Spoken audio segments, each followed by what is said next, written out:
providing an update on whooping cough cases. It's also known as pertussis, amid concerns of rising cases. So LDH confirms the 2 whooping cough cases that we've already reported, with one person not vaccinated and the other status unknown.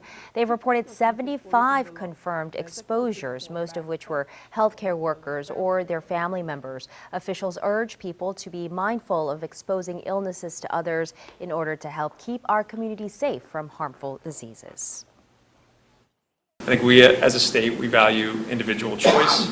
We also live with the results of those choices. And I think this right here is our partnership in action.